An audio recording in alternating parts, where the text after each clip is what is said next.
সুপ্রিয় বন্ধুরা, কেমন আছেন আপনারা? আশা করি ভালো আছেন আপনারা সবাই। দীর্ঘ 10 দিনের আন্দোলনের পর অবশেষে এমপিওভুক্ত শিক্ষক কর্মচারীরা কি পেলেন, আজকে আমরা এ বিষয় নিয়ে একটু আলোকপাত করব। 20% বাড়ি ভাড়া সহ 3 দফা দাবিতে শহীদ মিনারে এমপিওভুক্ত শিক্ষা প্রতিষ্ঠানের শিক্ষক কর্মচারীরা আমরণ অনশন শুরু করে। কর্মসূচিতে গিয়ে তাদের সাথে একাত্মতা বোধ করে বিএনপি, জামায়াত, এনসিপি সহ বিভিন্ন রাজনৈতিক দলের প্রতিনিধিরা। এখানে বলে রাখা ভালো যে আগে এমপিওভুক্ত শিক্ষক কর্মচারীরা মাসে মাত্র 1000 টাকা বাড়ি ভাড়া পেতেন। 30শে সেপ্টেম্বর তা বাড়িয়ে 1500 টাকা করা হয়।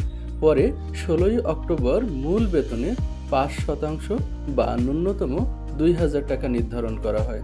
তবে শিক্ষক কর্মচারীরা এর সিদ্ধান্তে অসন্তুষ্ট হয়ে 12ই অক্টোবর থেকে রাজধানীতে অবস্থান ও অনশন কর্মসূচি চালিয়ে আসছিলেন।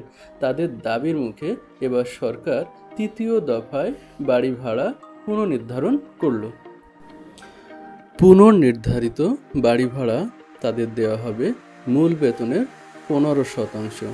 এই সম্মতি যখন অর্থ মন্ত্রণালয় থেকে দেওয়া হয়, সেই সাথে সাথে বেসরকারি শিক্ষা প্রতিষ্ঠানে এমপিওভুক্ত শিক্ষক কর্মচারীরা উচ্ছ্বাস প্রকাশ করেন এবং এই আন্দোলন প্রত্যাহার করে তারা বুধবার ক্লাসে ফিরে যাওয়ার জন্য অঙ্গীকারবদ্ধ হন। এখানে আরও জানানো যায় যে তাদের চিকিৎসা ভাতা 1500 টাকা এবং উৎসব ভাতা মূল বেতনের 50%, যা আগে ছিল সেটাই থাকবে।